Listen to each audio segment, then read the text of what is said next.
자, 140페이지고요. 이제 신경계와 호르몬 이제 볼 건데요. 신경계는 이제 주로 뇌하고 척수에서 뻗어나가는 신경들을 말하는 거고요. 뇌와 척수를 보통 이제 중추신경계라고 하고, 가운데 있는 부분이요. 뇌에서 이제 뿌리가 되는 부분이 있잖아요. 줄기가 돼서 내려오는 부분이 척수고, 양 옆으로 이제 뻗어나가는 부분이 이제 말초신경계라고 해요. 그래서 오른쪽에 2번 보면요, 신경계 구조라고 돼 있거든요. 플러스 강의 2번 보시면요, 뇌를 따라서 밑으로 이제 척수가 있고, 그 척수에서 뻗어나오는 것들 있잖아요. 뇌와 척수에서 이렇게 양 옆으로 이제 뻗어나가는 것들이 있어요. 이게 이제 말초신경이라고 해요. 그래서 이것들을 이제 신경계라고 하고요. 그래서 신경계를 한번 보시면 감각기관에서 받아들인 자극 혹은 정보를 전달하고요. 이 자극을 판단, 해석해서 적절한 반응이 나타나도록 신호를 전달한다가 돼 있는데요. 일단 우리가 이제 외부로부터 정보 혹은 자극이 들어올 거 아니야, 그치? 그거를 이제 우리가 받아들이면 뇌에서 혹은 척수에서, 뇌에서는 판단을 내리고 척수에서는 이제 정보를 통제해가지고 이제 들어온 정보를 다시 내가 어떤 정보에 맞춰서 행동할 수 있도록 해주는 게 신경계예요. 예를 들면은 내가 뭐 만지다가 뾰족한 걸 만졌어. 그러면 아따고 하잖아요. 그러니까 아따고 하니까 감각이 뾰족한 자극이 이렇게 내 몸으로 들어와. 그 다음에 판단을 내려서 손을 떼야겠다고 생각하잖아요. 그러면 다시 내려가서 손을 뗄 수 있도록 움직이는 거예요. 이렇게 근육을 이제 뭐 수축을 하든지 해서, 이게 이제 신경계에 관한 작용이라고 생각하시면 될 것 같고요. 이제 뉴런 한번 보면요, 뉴런은 이제 세포예요. 신경세포를 뉴런이라는 용어로 말을 하고요. 세포들은 좀 다양한 종류도 있잖아요. 다양한 모양과 다양한 기능을 가지고 있는데요. 그 중에서도 신경세포를 이루고 있는 세포들은 좀 더 다양하고 특이한 모양과 특이한 기능들을 가지기 때문에 뉴런이라는 이름으로 해요. 그래서 뉴런이라는 건 별게 아니고 신경세포를 말한다라고 생각하시면 될 것 같고, 밑에 이제 뉴런의 모습을 보면요, 뉴런은 세 가지 부분으로 나눠지거든요. 그래서 앞부분에 머리가 되는 부분이 있고요.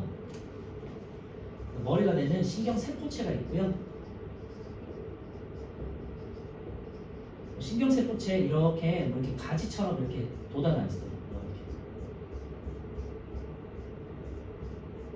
그리고 여기를 이제 우리가 신경세포체에 놓은 가지처럼 나와 있다 해서 가지돌기라고 하고요. 여기서 한쪽 끝으로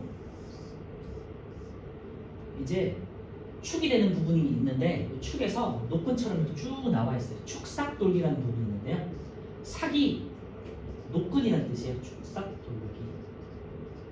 축에서 나오는 노끈처럼 긴 돌기가 있다는 뜻이에요. 그래서 이게 이제 뉴런의 모습이고요. 그래서 세 가지, 가지돌기, 신경세포체, 축삭돌기, 이렇게 이제 세 부분으로 나눠지고요. 우리가 흔히 이제 세포라고 하는 그 몸덩이가 되는 부분이 신경세포체. 여기 이제 핵도 있고 뭐 여러 가지 세포 소기관도 있고, 여기서 이제 세포질이 있어서 뭐 여러 가지 물질 대사 같은 것들을 하는 거고요. 세포 같은 것들을 위해서 하는 거고, 가지돌기에서는 들어오는 정보를 받아들이는 곳이에요. 그러니까 이렇게 이제 약간 머리털처럼 이렇게 뻗어져 있고, 많은 정보를 받아들여야 되니까 가지처럼 이렇게 펼쳐져 있는 거예요. 그물처럼. 그리고 받아 들어온 정보를 한쪽에 모아가지고 이렇게 축삭돌기를 따라서 다른 신경세포로 이렇게 보내는 역할을 하는 거예요. 그래서 이 그림에서는 왼쪽으로 들어와가지고 오른쪽으로 이제 정보가 이렇게 쭉 흘러간다고 생각하시면 돼요. 그래서 축삭돌기 여기 부분을, 끝에 있는 부분을 말단이라고 하는데, 축삭돌기 말단과 다시 여기 다른 뉴런의 이런 이제 신경세포체가 이렇게 연결되어 있다고 생각하시면 돼요. 그래서 정보는 가지돌기로 들어와가지고 신경세포체를 거쳐서 축삭돌기로 해서 이렇게 흘러간다, 이동한다, 이렇게 생각하시면 돼요. 나중에 배우겠지만 전기적인 신호에 의해서 이제 전달이 되는 거고요. 그래서 이제 기본적으로 신경세포체 가지돌기, 축삭돌기 용어를 잘 기억해 주시고, 신경세포체를 보시면 핵과 세포질이 있어서 여러 가지 생명활동, 물질 대사 같은 것들이 일어나는 곳이고요.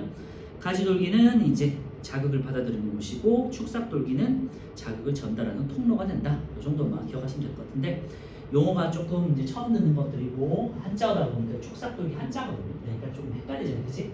그래서 나중에 잘 외워주셔야 돼요. 신경세포체라는 몸체가 있고, 거기에 가지돌기처럼 정보를 받아들이는 그물망처럼 뻗어져 있고, 거기서 한쪽으로는 축삭돌기가 나와 있다. 그래서 정보가 이렇게 통로가 되는 정보가 이동하는 통로가 된다. 그렇게 생각하시면 돼요. 그리고 근데 이제 이 뉴런의 구조는요, 일반적으로 밑에 보시면은 감각 뉴런, 연합 뉴런, 운동 뉴런도 있는데 이건 이제 운동 뉴런의 특징이에요.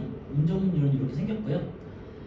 우리 신경세포체 뉴런에는 세 가지 종류로 나눠져요. 감각을 받아들이는 감각 뉴런이 있고요. 그 다음에 뇌와 척수를 이루고 있는 연합 뉴런이 있고, 그 다음에 연합 뉴런에서 골격근을 수축한다든지 근육을 움직이게 하는 운동 뉴런이 있는데, 이 운동 뉴런이 이렇게 생겼어요. 그래서 세 가지 종류로 나눠지거든요. 그래서 거기다가 이제 별표를 꼭 쳐놓으세요. 뉴런의 종류 세 가지. 뉴런은 기능에 따라서 감각 뉴런, 연합 뉴런, 이제 운동 뉴런은 구분되고요. 감각 뉴런에서 들어와서 정보가 들어와서 그 다음에 연합 뉴런에서 판단을 내린 다음에 운동 뉴런으로 골격근을 수축해라, 근육을 어떻게 해라 라는 식으로 명령을 내려요. 그래서 정보는 감각 뉴런, 연합 뉴런, 운동 뉴런으로 이렇게 흘러가는 거예요. 이동하는 거예요. 그래서 왼쪽에 이제 위에 이제 그림을 보시면요, 감각 뉴런하고 연합 뉴런하고 운동 뉴런의 모습이 조금 다르게 생겼어요. 운동 뉴런은 이렇게 생겼고요. 그 다음에 감각 뉴런 같은 경우는요, 이 신경세포체가 이 축삭돌기에서 가운데 부분이 이렇게 도달하고 있어요. 문어 머리처럼. 그리고 양쪽에 이렇게 이제 가지돌기가 이렇게 뻗어져 있어요. 그래서 좀 다르게 생겼죠. 감각 뉴런 같은 경우는 이제 가운데 부분에 이제 축삭돌기 있는 부분에 가운데 이렇게 신경세포체가 나와 있고요. 그 다음에 한쪽에는 가지돌기, 한쪽에는 축삭돌기가 있어서 정보가 왼쪽에서 오른쪽으로 이렇게 흘러갈 수 있도록 돼 있고, 당연히 감각 뉴런은 우리 감각 자극을 받아들이는 곳에 있어요. 예를 들면 시각이라든지 청각이라든지 그 다음에 피부에 있는 감각들 있잖아요. 이런 감각점들에 이런 감각 뉴런들이 있는 거예요. 그럼 얘가 정보를 받아들여서 그 다음에 있는 연합 뉴런으로 이제 보내요. 연합 뉴런 같은 경우는요, 특징은 축삭돌기가 되게 짧아요. 그리고 축삭돌기가 짧은 대신에 가지돌기가 되게 많이 발달해 있어요. 왜냐면 이 연합 뉴런이 있는 곳은 뇌하고 척수예요. 뇌에서 이제 뻗어나온 척수이기 때문에 명령을 다 받아들여서 다시 보내야 되잖아, 그치? 통제해서 판단하고 생각한 다음에 보내야 되잖아. 뭐 골격근을 수축해라, 어떻게 해야 되는데 명령을 일단 먼저 감각을 받아들이고 명령을 내려야 되잖아요. 그러니까 축삭돌기보다는 주로 뭔가를 정보를 받아들여야 되기 때문에 가지돌기가 발달해 있어요. 요거는 축삭돌기는 굉장히 짧고, 왜냐면은 뇌라는 곳이 굉장히 한정돼 있잖아요, 그치? 좁은 공간이기 때문에 축삭돌기는 짧고 대신에 가지돌기가 많이 발달해 있어요. 그래서 가운데 있는 연합 뉴런을 보시면은 이제 그물망처럼 이렇게 퍼져 있는 거 볼 수 있죠? 그래서 보통 중추신경계를 이루고 있고요. 그 다음에 이제 오른쪽에 있는 운동 뉴런이 이제 뭐 반응 기관이라고 되어 있는데, 여기 이제 근육이나 골격근 같은 근육들을 이제 움직일 수 있게 만드는 뉴런이라고 생각하시면 돼요. 그래서 감각 뉴런, 연합 뉴런, 운동 뉴런의 이제 기능을 한번 보시면요, 감각 뉴런 같은 경우는 감각 신경을 이루고 있고요. 자극을 연합 뉴런으로 전달하는 역할을 한다. 있죠?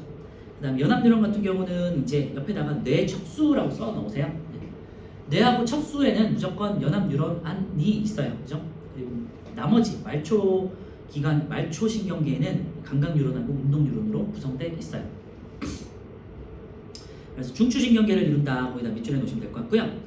자극을 느끼고 판단해서 이제 감각 뉴런 들어온 정보를 판단해가지고요, 이제 운동 뉴런 쪽으로 명령을 내리는 거예요. 그렇죠? 그리고 그 밑에다가 연합 뉴런 밑에다가 이렇게 하나 써주세요. 가지돌기가 발달해 있다. 이 정도만 써주시면 돼요. 가지돌기 발달 이렇게 써놓으시고요. 그 다음에 오른쪽에 운동 뉴런 같은 경우는 운동 신경을 이루고 여러 가지 반응 기관을 통해 가지고 운동할 수 있도록 해주는 거예요. 그래서 축삭돌기가 발달해 있다. 운동 뉴런 밑에는 이제 축삭돌기 발달 이렇게 써놓으시면 돼요. 그래서 위에 있는 아까 말씀드렸던 뉴런의 구조와 기능에 있는 그 그림은 운동 뉴런에 대한 그림이에요. 그래서 3번 보시면 자극의 전달 경로가 되어 있는데요. 감각 자극이 이제 아까 말씀드렸지만 감각기관에 있는 감각 뉴런을 통해 가지고 중추신경계에 있는 뇌 척수를 거친 다음에 뇌 척수에 있는 연합 뉴런을 거친 다음에 이제 반응 기관에 있는 운동 뉴런으로 전달되겠죠. 그래서 감각 뉴런, 연합 뉴런, 운동 뉴런 이렇게 밑줄에 놓으시면 될 것 같고, 한 방향이에요. 무조건 감각 뉴런으로 들어와서 뇌 척수를 거친 다음에 운동 뉴런으로 빠져나가는 거지 운동 뉴런으로 들어오는 건 아니에요. 그렇죠? 그래서 감각 뉴런 들어와서 연합 뉴런, 그 다음에 운동 뉴런 이런 식으로 이제 일방향이다 이렇게 생각해 주시면 될 것 같고, 네, 오른쪽에 1, 2, 3번 한번 풀어볼게요.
이 4단원은 외울 게 굉장히 많은 파트예요. 앞에 우리 이제 자극과 반응에서도 여러 가지 감각기관들 많이 외울 게 많았잖아요.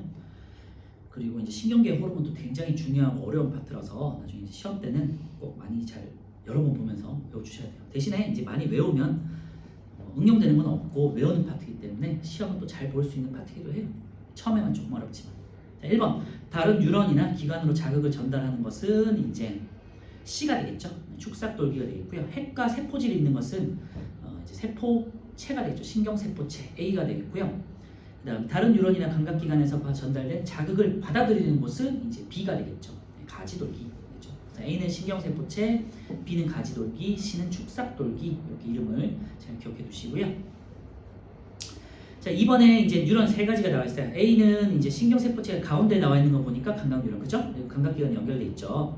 그 다음에 감각뉴런에 연결된 B가 그리고 가지돌기가 많이 발달되어 있는 거 보니까 연합뉴런이고요. 그 다음에 오른쪽에 이제 반응기관과 연결된 운동뉴런 이렇게 볼 수 있어요. 그래서 A에서 B를 통해 가지고 C를 통해 가지고 정보가 전달된다 이렇게 생각하시면 될 것 같고요. 1번에 연합뉴런의 명령을 반응기관으로 전달하는 것은 운동뉴런이죠. C가 되겠고요.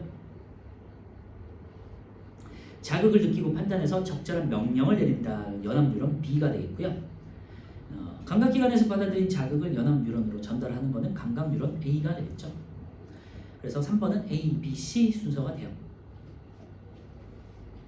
자, 이번에는 140페이지 중추신경계에 되어 있는데요. 중추신경계 그 밑에 구조와 기능들을 잘 외우셔야 돼요. 이거 굉장히 많고 복잡하기 때문에 처음에 볼 때 굉장히 헷갈릴 거예요. 일단은 제가 몇 번 말씀드렸지만 생물에서 이제 기관들이 나올 때는요, 구조를 먼저 외우세요. 구조와 위치를 먼저 외우시고 그 다음에 그거에 따른 기능을 나중에 외우세요. 자, 일단 중추신경계 뇌를 먼저 볼 건데요. 뇌는 일단은 이렇게 약간 버섯 모양으로 이렇게 생겼고요. 자, 제일 위에 우리가 알고 있는 대뇌가 있어요. 그 다음에 요 사이에 가운데 있는 간뇌가 있어요. 사이 간자 써서 가운데 있어서 간뇌예요. 그 다음에 간뇌 아래쪽에 중간뇌라고 해요. 간뇌 아래쪽에 중간뇌라고 해요. 중간에 있어서. 그 다음에 볼록 튀어나온 부분이 뇌교라는 부분인데 중요하진 않아요. 우리는 배우진 않아요. 그 다음에 뇌교 아랫부분을 연수라고 해요. 그래서 대뇌 아래 사이에 숨겨져 있는 부분을 간뇌라고 하고요. 그 다음에 그 뇌에서 연결된 줄기 부분이 세 가지가 있는데 중간뇌, 뇌교, 연수라고 하고 이 세 가지를 뇌줄기라고 해요. 뇌에서 이어지는 줄기, 그래서 뇌줄기라고 해요. 그 다음에 여기 대뇌 뒤쪽으로 우리 후두부 쪽에 이렇게 또 작은 뇌가 있어요. 여기가 소뇌예요. 그 다음에 이렇게 쭉 이어지는 척추를 따라서 이어지는 곳이 척수예요. 그래서 이 위치를 잘 먼저 아셔야 되고 그 다음에 구조와 위치를 아시고 그 다음에 기능을 꼭 기억하세요. 그래서 순서는 대뇌, 간뇌, 중간뇌, 뇌교, 연수 이렇게 기억하세요. 대뇌, 간뇌, 중간뇌, 뇌교, 연수. 근데 물론 뇌교 몰라도 돼. 대뇌, 간뇌, 중간뇌, 연수. 아셨죠? 그럼 뭐 소뇌는 아실 거예요. 뒤쪽에 있으니까. 척수는 뭐 잘 알 거고요. 그래서 대뇌, 간뇌, 중간뇌, 연수 이 순서는 꼭 기억하시고요. 뭐 대뇌는 잘 알잖아요. 우리가 흔히 알고 있는 뇌라는 부분 있잖아. 그 호두처럼 생긴 부분. 그게 이제 대뇌가 되겠죠. 그리고 여러 가지 뭐 판단, 명령을 내리고 공부하고 생각하고 기억하고 이런 것들이 이제 대뇌에서 이루어지는 부분이잖아요. 이성적인 것들. 간뇌는요, 우리 생명활동의 중추가 되는 부분인데 생명활동의 중추보다는 여러 가지 호르몬이나 여러 가지 자극, 교감신경, 여러 가지 신경들을 조절하는 역할을 해요. 항상성이라고 해가지고 뒤에서 나올 텐데 우리 몸을 일정하게 유지시켜주는 역할을 해주는 부분이 간뇌예요. 그리고 중간뇌 같은 경우는 눈과 관련된 부분이고요. 연수 같은 경우는 여기가 이제 생명활동의 중추예요. 그래서 소화, 심장, 호흡 같은 우리가 살아 숨쉬게 해주는 것들 있잖아요. 그치? 그게 담당하는 게 연수예요. 소뇌 같은 경우는 운동을 담당하는 곳이에요. 그래서 운동선수 같은 경우는 소뇌가 되게 잘 발달해요. 척수 같은 경우는 정보를 전달하는 통로가 돼요. 그래서 각각의 기능들을 이제 한두 개씩 꼭 기억하셔야 되고요. 책을 보면서 한번 정리해 볼게요. 대뇌는요, 이제 우리 잘 주름지어 있는 그 부분이 되겠고요. 좌우 두 개의 방구로 있어요. 그래서 좌방구, 우방구 이런 식으로 두 개로 나눠져 있고 그 사이에 이제 다리처럼 교량이 연결돼 있어요. 자극을 느끼고 판단해서 적절한 신호를 보내서 몸의 감각과 운동 조절을 담당한다. 여기다 밑줄만 해놓으시면 될 것 같고요. 밑에 기억, 추리, 학습, 감정 같은 이제 대표적인 우리 머리에서 하는 내용들 있잖아요. 그런 것들 담당해요. 기억, 학습, 추리, 생각, 판단 이런 것들. 그 다음에 간내, 오른쪽에 간내 볼게요. 간내에다가 별표 쳐놓고요. 별표를 두 개를 칠 거예요. 간내하고 연수 두 개를 쳐놓으시면 돼요. 간내하고 연수 꼭 기억하시고요. 물론 다 중요한데요. 우리 시험에서 많이 나오고 중등에서 꼭 다뤄야 되는 내용이 간내하고 연수라고 생각하시면 돼요. 간내는요, 체온하고 체온 농도, 그 다음에 혈당량 같은 몸속 상태를 일정하게 유지한다 돼 있는데 거기다 밑줄에 넣으세요. 체온, 체액 농도 등 몸속 상태를 일정하게 유지한다. 요거를 항상성이라고 해요.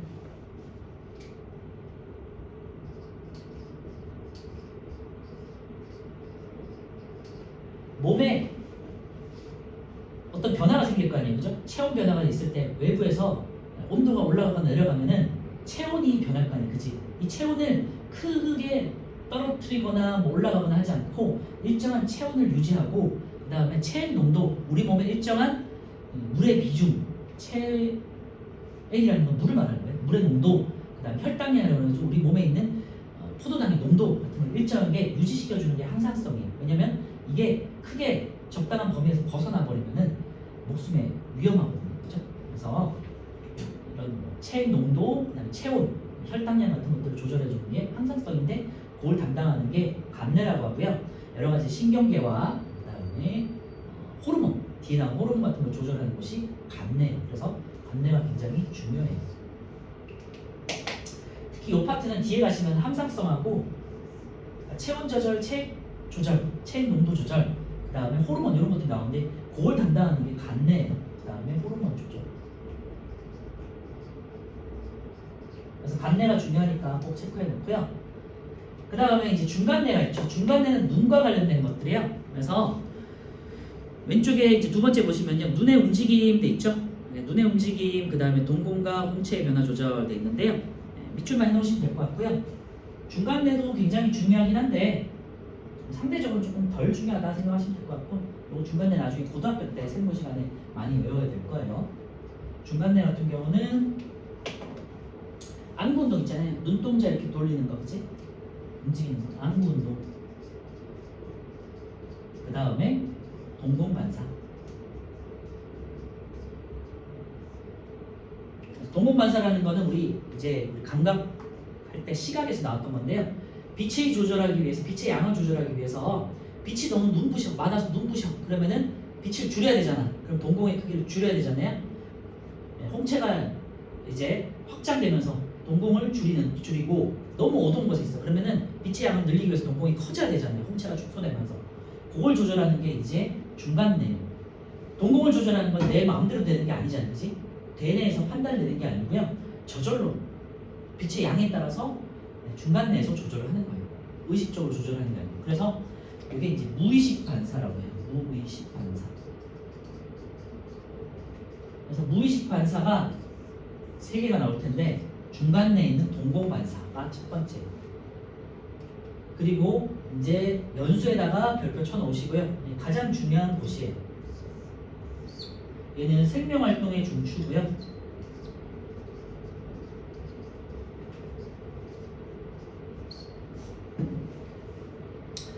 그래서 연수 보시면요, 심장박동, 호흡운동, 소화운동 여기다가 밑줄에 넣으시고 생명유지활동 조절 여기다가 밑줄에 넣으세요.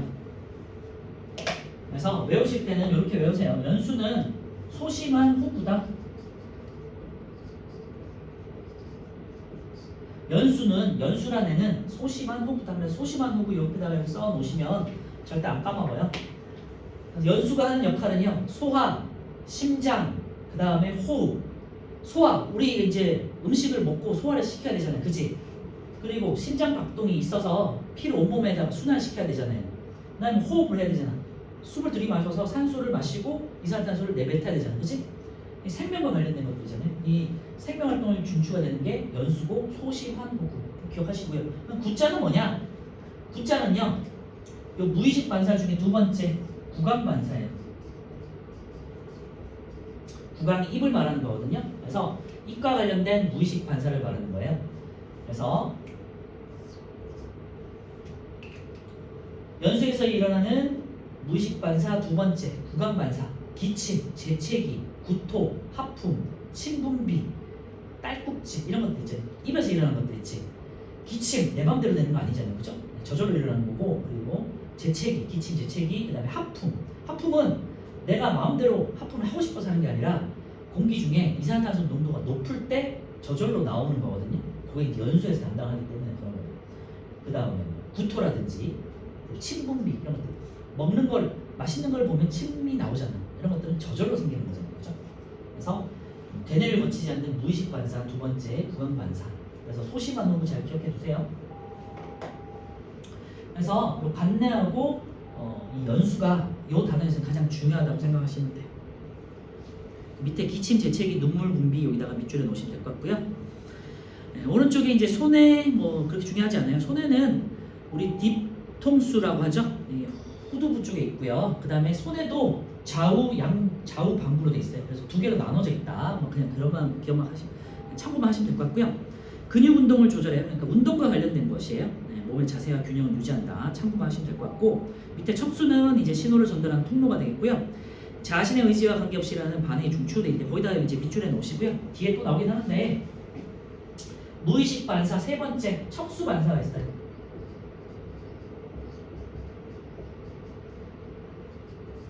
무의식 반사 세 가지. 중간 내에서는 동공 반사, 동공의 크기를 조절하는 거. 그 다음에 연수에서는 구강 반사, 입과 관련된 거 있었죠. 기침, 재채기, 하품, 척침 분비. 그 다음에 척수에서는 척수 반사라고 해가지고 여러 가지가 있어요. 무릎 반사.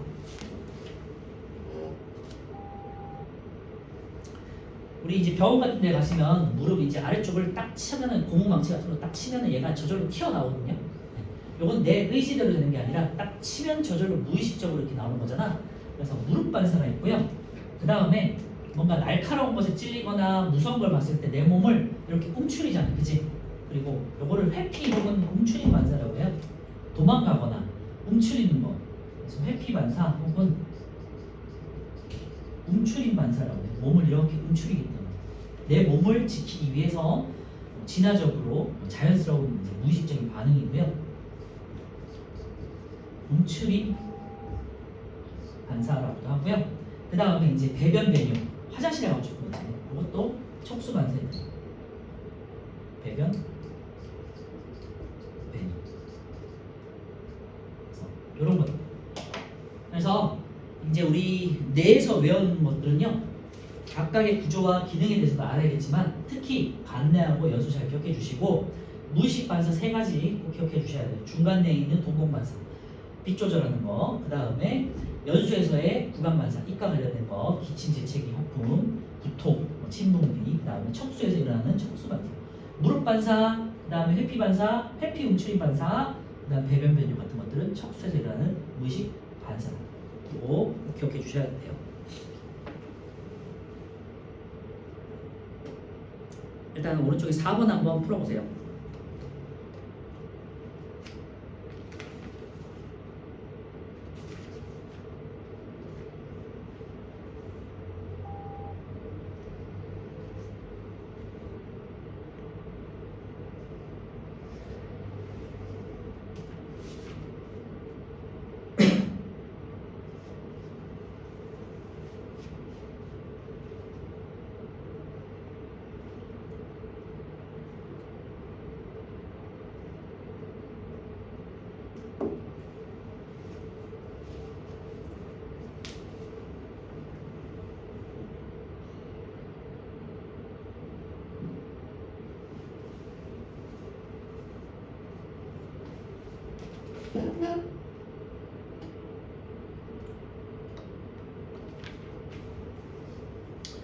자, 4번의 A는 이제 대뇌죠. 그리고 B는 간뇌, 그 다음에 C는 중간뇌요.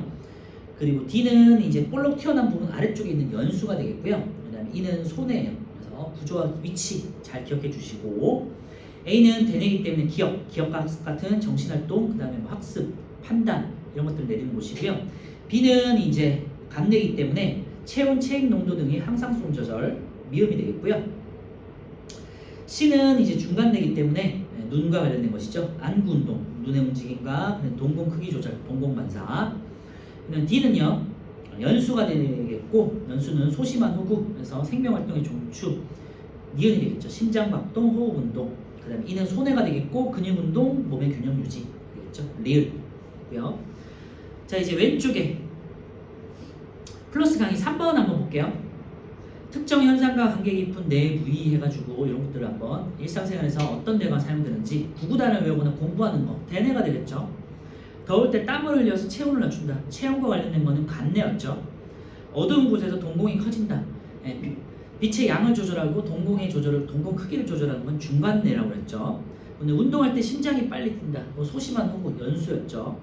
한 발로 서서 몸의 균형을 유지한다. 운동과 균형과 관련된 건 손해라고 그랬죠. 그죠? 이런 식으로 이제 얘가 나오면은 각각의 이제 어떤 부분에 있는 뇌가 역할을 하는지를 알 수가 있어야 돼요.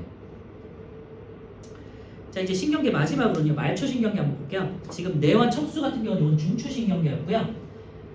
가장 중요한 부분이라서 중추신경계, 그리고 여기 중추신경계에서 좌우로 이렇게 뻗어나오는 애들을 이제 말초신경계라고 해요. 그래서 뇌에서 뻗어나오는 게 12쌍이 있고요. 12쌍의 뇌신경이 있고요. 그 다음에 척수에서 뻗어나오는 33쌍의 척수신경이 있어요. 참고해 두시면 될 것 같고, 감각신경, 운동신경으로 이루어져 있다. 여기다가 밑줄에 넣으세요. 아까 말씀드렸지만 중추신경계는 뇌와 척수로 있고, 뇌와 척수 안에는 연합뉴런으로 이루어져 있고요. 말초신경계는 감각뉴런과 운동뉴런으로 이루어져 있어요. 그래서 말초신경계는 중추신경계와 연결되어 있고요. 밑으로 쭉 내려가고 1번 감각신경은 감각기관에서 받아들인 자극을 중추신경계로 전달하고요. 운동신경은 중추신경계에서 내린 명령을 반응기관으로 전달한다 해서 그래서 운동이 일어나게 하는 거예요. 감각뉴런에서 감각을 받아들이고 운동뉴런에서 운동을 하게끔 한다. 아까 말했죠? 자, 밑에 있는 자율신경에다가 별별 쳐놓고요. 말초신경계 중에서 이제 자율신경계라는 게 있어요. 정리하면요, 우리 신경계는 크게 중추신경계하고 말초신경계로 나눠진다고 했죠. 그래서 중추신경계는 뇌와 척수로 이루어져요. 그리고 얘네는 다 연합뉴런이에요.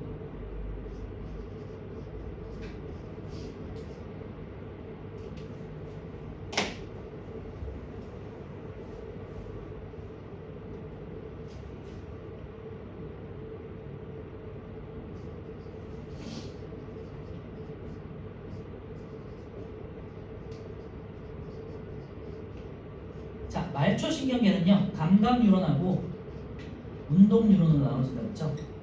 이 운동뉴런을 또 두 가지로 나눌 수 있어요. 채성 운동신경하고요,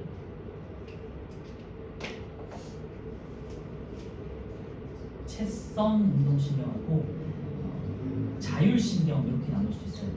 채성은 우리 이제 근육을 움직이는다고 생각하시면 되고요. 우리가 일반적인 그냥 운동과 관련된 것 있잖아요. 그걸 이제 채성 운동 뉴런이라고 해요. 자율신경은 내장기관하고 연결되는 거예요. 우리 내장에도 다 신경들이 연결돼 있었거든요. 그래서 이 위에서 받아들이는 자극이 있을 거 아니에요, 그지? 그런 것들 연결해 주는 게 이제 자율신경이에요. 뭐 매운 걸 먹었다, 아니면은 뭐 뜨거운 걸 먹어서 아프다, 아니면 뭐 쓰리다, 이런 것들을 감각하는 게, 느끼는 게 있을 거 아니에요, 그지? 그거와 관련된 게 자율신경이고요. 이 자율신경의 교감신경하고 부교감신경으로 이렇게 나눠지는 거예요. 그래서 조금 이제 복잡하죠. 그래서 신경계는 중추와 말초로 나눠지고, 중추에서 뻗어나가는 말초에는 감각뉴런하고 운동뉴런으로 나눠지는데, 운동뉴런에 두 가지가 있어요. 채성하고 자율신경으로 나눠진다. 근데 이 자율신경이라는 건 내장기관과 연결된 걸 말하는 거예요. 그러니까 내 맘대로 스스로 움직일 수 있는 건 아니에요. 채성 운동신경은 내 맘대로 이렇게 움직일 수 있는 거죠, 그죠? 판단을 내리는 거잖아. 근데 내장과 연결된 거는 뭐 위를 내 맘대로 이렇게 쪼이거나 풀거나 할 수 있는 건 아니잖아. 심장을 내 맘대로 뛰게 하는 건 아니잖아. 심장은 저절로 뛰는 거니까. 그래서 이렇게 연결돼 있다라고 생각하시면 될 것 같고, 내장기관에, 그리고 내 의지대로 움직이는 건 아니다. 근데 이 자율신경에 교감하고 부교감 두 가지로 나눠진다. 이거예요. 주로 이제 교감은요, 좀 뭔가 활성화시키는, 물론 기관마다 조금 다르겠지만 일반적으로 뭔가 활성화시키는 역할을 한다고 생각하시면 되고요. 부교감은 억제시킨다고 생각하시면 돼요. 그래서 하나의 역할에 따라서 하나의 역할에 대해서 교감과 부교감이 서로 반대되는 역할을 해요. 그래서 교감이 만약에 활성을 시킨다면, 촉진한다면 부교감은 억제한다 생각하시면 될 것 같아요. 자율신경 볼게요. 교감신경과 부교감신경으로 구분된다. 여기다가 밑줄에 넣으시고요. 내장기관에 연결되어 대뇌에 직접적인 명령 없이 내장기관의 운동을 조절한다. 이렇게 밑줄에 넣으세요. 그냥 교감하고 부교감은 연결되어 있고 내장기관에 연결되어 있다. 이 정도만 기억하시면 돼요. 자, 그래서 교감과 부교감의 역할을 보시면요. 하나의 기능에 대해서 반대되는 역할을 한다고 생각하시면 하나의 기관에 대해서 서로 반대되는 기능을 하는 거예요. 그래서 동공과 관련해서는 일단 교감 옆에는요. 운동 이렇게 써놓으세요. 운동 중이거나 뭔가 활동적일 때는 교감신경이 활성화돼요.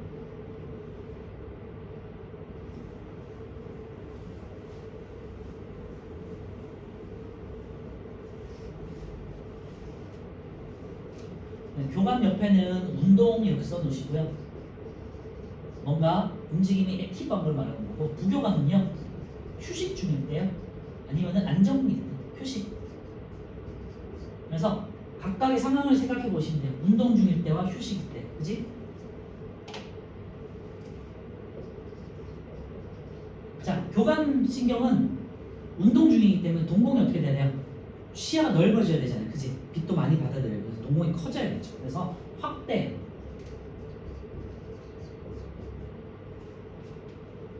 근데 휴식 중에는 동공이 작아져도 상관없잖아, 그지? 이렇게 눈이 이렇게 풀어지고 약간 눈도 좀 잠기겠지. 그래서 축소가 돼요. 혹은 뭐 수축이 되거나. 그리고 이제 호흡 운동.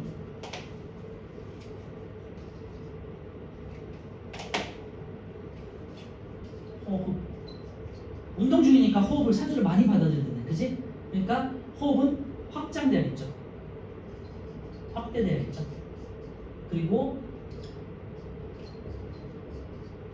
부교 휴식 중에는 좀 숨을 천천히 쉬어도 되겠죠. 그래서 뭐 촉진 억제에 있는데요. 촉진 억제로 써.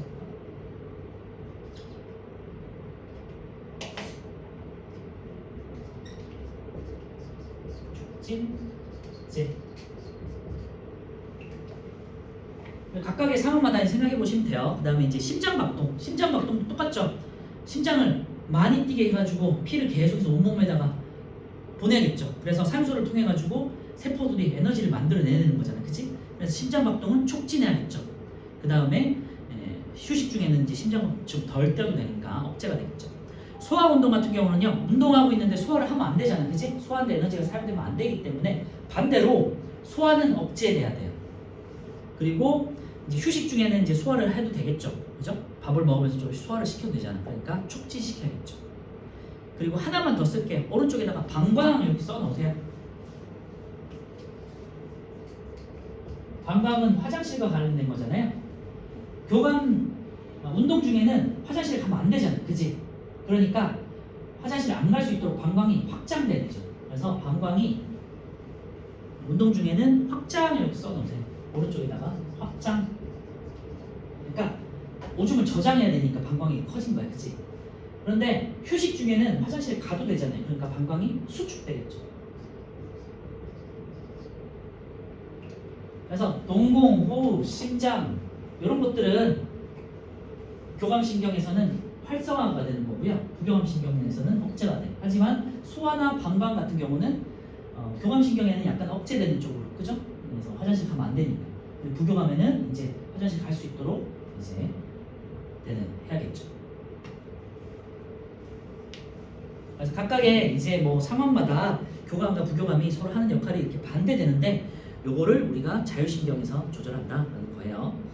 그래서 밑에 표를 보면요, 동그라미 한번 쳐볼게요. 교감신경은 이제 동공 크기 확대에다가 동그라미 쳐놓고요. 그 다음에 호흡 운동은 촉진에다가 동그라미 쳐놓으세요. 교감. 심장박동은 교감에다가 촉진에다가 동그라미 치고요. 그 다음에 소화 운동에서는 부교감에 촉진에다가 동그라미 쳐놓으세요. 촉진에다가 각각 하나씩 찾아서 동그라미 쳐놓으시면 돼요. 호흡과 심장박동은 교감에서 촉진되고요. 소화는 부교감에서 촉진된다. 알겠죠? 자, 오른쪽에 이제 플러스 강의 4번 보면요. 교감신경과 부교감신경이 있어요. 교감과 부교감은 같은 내장기관에 분포하고요. 예를 들면 위, 심장 뭐 이런 데도 있죠. 서로 반대작용을 한다 돼 있고요. 교감은 긴장하거나 위기 상황, 주로 이제 운동할 때 이렇게 생각하시면 될 것 같고요. 부교감은 원래 안정된 상태로 되돌린다. 그래서 안정이거나 휴식 때 이렇게 생각하시면 돼요. 오른쪽에 5번 한번 풀어볼게요.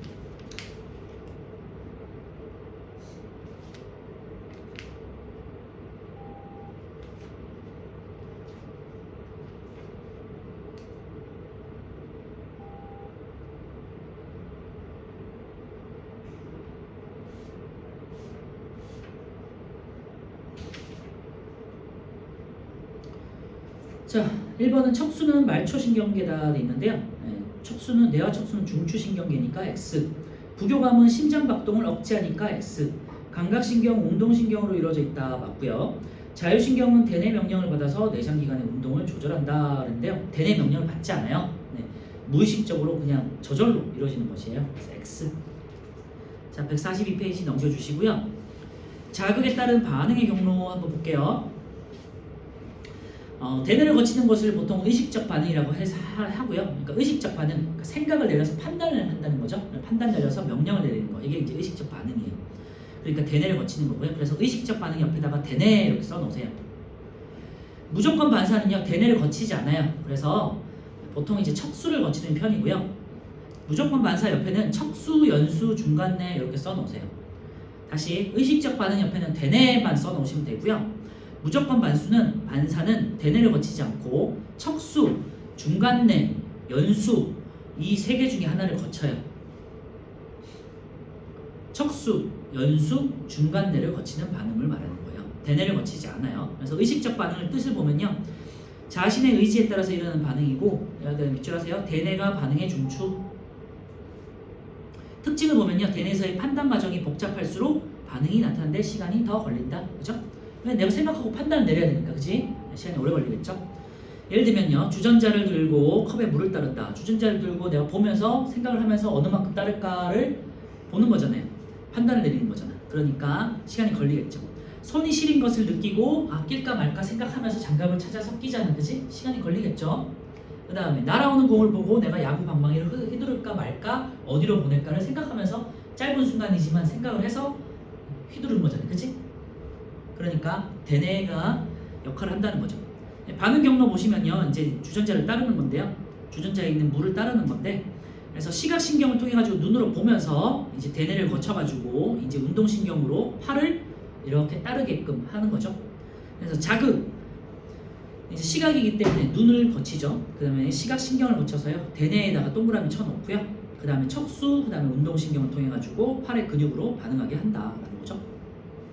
중요한 거는 의식적 반응에 경로상에 대뇌가 있다는 거예요. 자, 오른쪽에 무조건 반사 볼게요. 대뇌를 거치지 않고 척수나 중간뇌나 연수를 거친다고 했었고요. 그래서 자신의 의지에 관계없이 여기다 밑줄에 놓으시면 되고요. 밑에 척수, 연수, 중간뇌가 반응의 중추, 여기다 밑줄 하세요. 특징은요, 매우 빠르게 일어난다. 여기다 밑줄 하시고요. 진화적으로 어떤 예를 들면 사나운 맹수가 나타났다. 어떤 뜨거운 온도에 내가 닿았다. 이건 판단을 내리면 안 되잖아요, 그치? 뜨거운 물을 내가 만졌는데 판단하는 시간이 있으면 안 되잖아요. 뜨거운 물을 만졌어, 뜨거워 하고 바로 손을 떼야 되잖아요, 그치? 그래서 대뇌 판단의 명령을 거치지 않고 바로 척수가 손을 뗄 수 있게끔 해주는 게 이제 무조건 반사가 되겠어요. 그래서 매우 빠르게 일어난다. 여기다 밑줄 해놓으시고 몸을 보호하기 위한 중요한 역할을 해요. 그래서 진화적으로 이렇게 됐다라고 생각하시면 돼요. 진화적으로 어떤 이제 뭔가 무서운 상황 아니면은 어떤 공포스러운 상황 이런 생명과 목숨과 관련된 상황에서 빠르게 반응하기 위해서 대뇌가 거치지 않는 경로가 진화적으로 생성됐다 이런 생각하시면 될 것 같고요. 척수, 연수, 중간뇌에다가 이렇게 묶어서 표시를 해놓으세요. 아까 말씀드렸던 무조건 반사 3가지 아니면 동그라미 쳐놓으세요. 척수, 연수, 중간뇌 굉장히 중요해요. 다시 정리하면요, 밑에 중간뇌부터 볼게요. 중간뇌는 눈과 관련된 동공반사 있었죠. 연수는 기침, 재채기, 딸꾹질, 그 다음에 침분비, 하품, 구토 이런 것들 연수, 구강반사. 척수는요 뜨겁고 날카로운 물체가 몸에 닿았을 때 몸을 움츠린다. 움츠림 반사 혹은 회피 반사라고 하고요. 도망가는 거 있지. 그 다음에 무릎 반사, 그 다음에 배변 변효 반사 이 정도가 있어요. 그래서 무릎 반사 옆에다가 회피 반사, 그 다음에 배변 변효 반사 이렇게 써놓으시면 돼요. 밑에 반응 경로를 보시면요. 척수를 중심으로 해서 뇌가 지금 없죠. 뇌를 거치지 않는다는 거고요. 그래서 자극이 들어와서 오른쪽에서 보면 자극으로 해가지고 뜨거운 걸 만졌다. 자극이 들어왔어. 그 다음에 척수를 거쳐가지고요. 척수에 있는 가운데 보시면은 척수 안에 연합 뉴런이 있는 걸 볼 수 있어요. 연합 뉴런을 거쳐가지고 이제 다시 손을 뗄 수 있도록 운동 뉴런을 자극하는 거죠. 그래서 자극이 피부 감각기관을 통해서 들어와가지고요. 그 다음에 감각 뉴런, 그 다음 척수에다 동그라미 쳐놓고요. 운동신경, 반응기관, 반응 이렇게 해서 손을 무조건 반사를 할 수 있도록 해준다. 척수만 거친다는 거예요. 오른쪽 2번 보시면요. 반응 경로 보기 볼게요. 한번 잘 생각해보면서 보세요. 앞정을 밟았어요. 앞정을 밟았어. 앞정을 밟으면 내가 생각을 할 틈이 없잖아. 그지? 따거 하고 발을 떼야 되잖아. 그러니까 근데 감각기관은 어디서 들어오겠어요? 아래쪽에서 들어오겠지. 그지? 그래서 A로 통해서 들어오겠죠. 그래서 A로 들어와서 위로 올라가지 않고요. 척수를 거쳐. 그래서 G를 거친 다음에 다시 반응기관으로 나가는 거예요. 그래서 A, G, E가 돼서 이 반응기관을 통해 가지고 발을 뗄 수 있도록 움직이게 하는 거예요. A, G, E. 자, 두 번째 공을 보고 원하는 방향으로 쳐요. 찬다? 네. 치거나 찰 때 공을 보자. 공을 보는 건요. 내 목 위에 있는 부분이잖아요. 그지? 내 머리에 있는 거잖아요. 그러니까 위쪽에서 경로가 들어오겠죠. 그래서 F로 해서 들어오죠. F로 들어와서 공을 보고 판단을 내리는 거잖아요. 생각을 해서. 그러니까 대뇌를 거치겠죠. 그래서 F에서 C를 거쳐요. 뇌를 거친 다음에 이제 내려오겠죠. D를 거쳐가지고요. 그 다음에 반응 기관으로 가겠죠. 그래서 손을 휘두른다든지 아니면 발로 찬다든지가 되겠지. 그래서 F, C, D, E가 되겠죠. 눈을 감고 더듬어요. 눈을 감고 더듬는 거는 손으로 이루어지는 거잖아요. 그치? 그러니까 손으로 이루어지는 거니까 목 아래에 있는 부분으로 들어오는 거예요. 그래서 A로 들어와요. A로 들어오고 그 다음에 B를 거쳐가지고요. 네, 대뇌에다가 명령을 내리잖아. 그치? 이렇게 더듬는 거는 내가 생각하는 거잖아요. 맞죠? 그러니까 대뇌를 거쳐야 돼. 그래서 A를 통해 가지고 B를 통해서 올라와요. 그 다음에 대뇌 C를 거쳐 가지고 다시 내려가요. D를 거쳐 가지고 이제 손을 다시 움직이게 하는 거니까 연필을 집어넣으려면 그래서 E로 가는 거예요. 그러니까 조금 복잡하죠 경로가. 그러니까 시간이 오래 걸릴 수밖에 없고. 밑에 보시면요. 얼굴에서 받아들인 자극은 척수를 거치지 않고 대뇌로 전달되지만 팔이나 다리에서 받아들인 자극은 척수를 거친 다음에 대뇌로 전달된다. 이 정도 참고하시면 될 것 같고요. 자, 오른쪽에 6, 7번만 한번 풀어볼게요.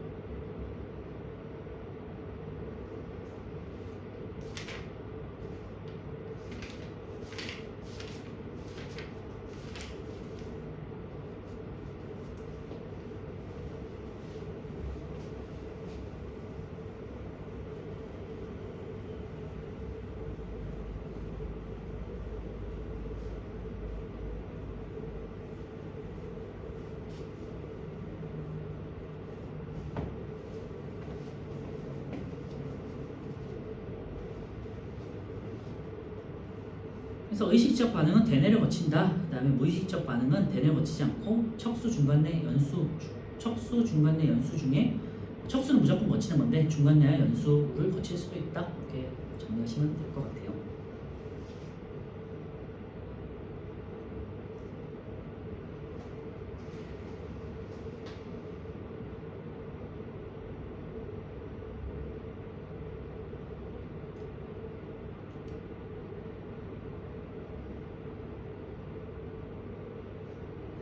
자, 1번 무릎 반사의 중추는 척수죠. 네, 5가 되겠고 의식적 반응은 대뇌를 거쳐요. 대뇌 판단 과정을 거친다. 5가 되겠고요.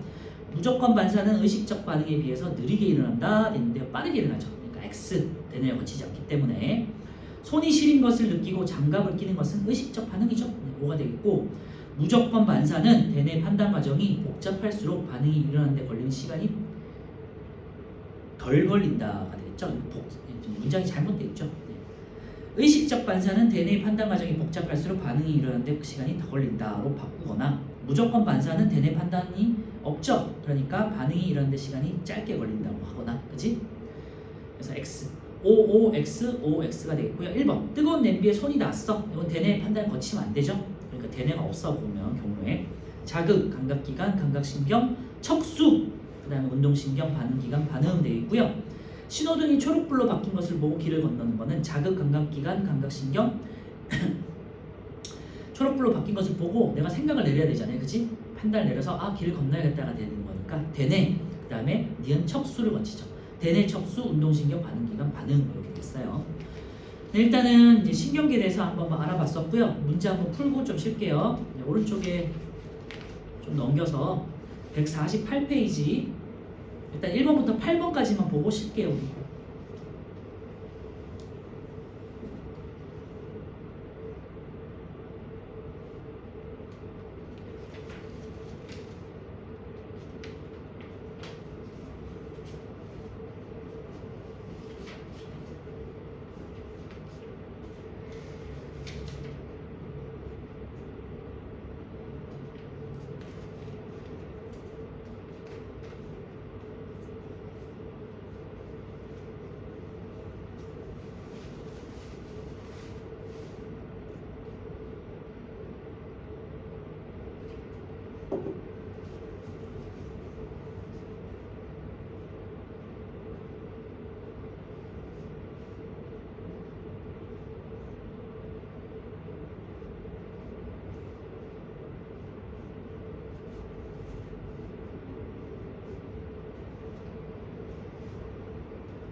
자, 읽어볼게요. 이제 운동 뉴런이기도 하고 뉴런의 이제 구조가 나와 있는데요. B가 이제 신경세포체가 되겠고 몸체가 되겠죠. A는 가지돌기가 되겠고 정보를 받아들여요. C는 축삭돌기가 되겠죠. 1번은 신경계를 이루고 있는 신경세포를 뉴런이라고 하죠. A는 가지돌기이고요. 다른 뉴런이나 감각기관에서 전달된 자극을 받아들이는 곳이에요. 들어오는 곳이야, 정보가. B는 신경세포체가 되겠고 핵세포질 같은 게 있고 여러 생명활동, 대사활동이 일어난다. C는 축삭돌기고요. 자극을 전달하는 역할이고 통로가 되겠죠. 답은 5번이에요. A, B, C 순으로 전달되고요. 2번은요. 가는 감각 뉴런, 나는 연합 뉴런, 나는 운동 뉴런 되겠고요. 3번. 답은 4번인데요. 가는 자극을 느끼고 판단해서 명령을 내린다. 이건 나가 되겠고요. 중추신경계를 이루는 건 나가 되겠죠. 가와 다가 말초신경계를 구성하고요. 시각신경, 청각신경 등은 이제 감각이니까 감각 뉴런 가가 되겠죠. 다는 운동 뉴런이고 연합 뉴런의 명령을 반응 기관으로 전달한다가 되겠죠. 4번이고요. 자극의 전달 방향은 가나다. 감각 뉴런, 연합 뉴런, 운동 뉴런 순이에요. 3번에 4번. 4번에 A는 대뇌, B는 간뇌, C는 중간뇌, D는 연수, E는 소뇌고요. 답은 4번이에요. 네, 넘어갈게요. 네, 심장박동과 호흡운동의 조절하면서 생명활동의 중추고 연수는 소심한 호흡구 기억해 주시고요. 5번에 뇌의 특정 부위가 손상되는 환자에서 나타나는 증상이다 돼 있고요. 가, 사고 전의 일을 기억하지 못한다. 이건 대뇌를 손상당한 거죠. 기억과 학습과 판단, 명령 이런 것들 관련된 거는 이성적인 사고 이런 것들은 그리고 계획 이런 것들은 대뇌예요. 그러니까 A 대뇌가 되겠고요. 가는 나는요 동공반사죠. 이거는 중간뇌가 되겠죠. 그래서 중간뇌는 C가 되겠죠. C 중간뇌. D는요 심장박동 호흡은 생명활동의 중추는 연수죠. D 연수인데 아니구나. 심장박동과 호흡은 정상이네요. 근데 체온이 일정하게 유지되지 않았다 그랬네. 체온과 체액 농도 이런 것들은 간내에서 담당을 하죠. 그리고 호르몬도 간내에서 담당을 해요. 뒤에 나오는. 그래서 비간내 5번에 1번이고요. 6번은요. 과학 시간에 어려운 탐구 문제를 풀었다. 이제 공부와 관련된 거, 학습과 관련된 거는 대뇌 A가 되겠고요. 무더운 여름날 밖에 나갔더니 땀이 많이 났다. 이건 체온과 관련된 거기 때문에 B 간내가 되겠고요. 평균대 위에서 팔을 벌려서 몸의 균형을 유지했다. 운동, 그 다음에 균형 이런 것들은 손에 E가 되겠죠. 운동을 했더니 호흡이 가빠지고 심장이 빨리 뛰었다. 이거 생명활동의 중추 연수가 되겠죠. D. 7번은요. 사람의 신경계에 대한 설명을 옳지 않은 것도 있는데요. 신경계는 중추신경계, 말초신경계로 붙는다. 그죠? 중추신경계 뇌척수로 이루어져 있고요. 말초신경계는 뇌척수에서 온몸으로 퍼져나와 있는 걸 말하죠. 답은 4번이에요. 중추신경계는 연합뉴런으로 이루어져 있고 말초신경계가 감각뉴런, 운동뉴런으로 이루어져 있어요. 자, 중추신경계는 자극을 느끼고 판단해서 명령을 내리는 것을 연합뉴런으로 이루어져 있죠. 7번에 4번이고요. 8번 자율신경은 내장기관에 연결되어 있는 고요. 그 다음에 말초신경계에 속하고 교감, 부교감으로 나눠진다고 했죠. 기억 맞고요. 위기 상황에서는 교감이니까 니은은 틀렸고요. 대뇌의 직접적인 명령 없이 내장기관의 운동을 스스로 조절하는 게 자율신경이죠. 이름 자체가 자율, 스스로 조절한다는 뜻이잖아요. 디귿 맞고요. 교감신경은 심장박동 촉진, 소화운동 억제 정확하죠? 기억 디귿 5번이에요. 오늘 10분 쉬었다가 이제 호르몬하고 항상성을 하면서 일단은 이제 마무리하도록 할게요.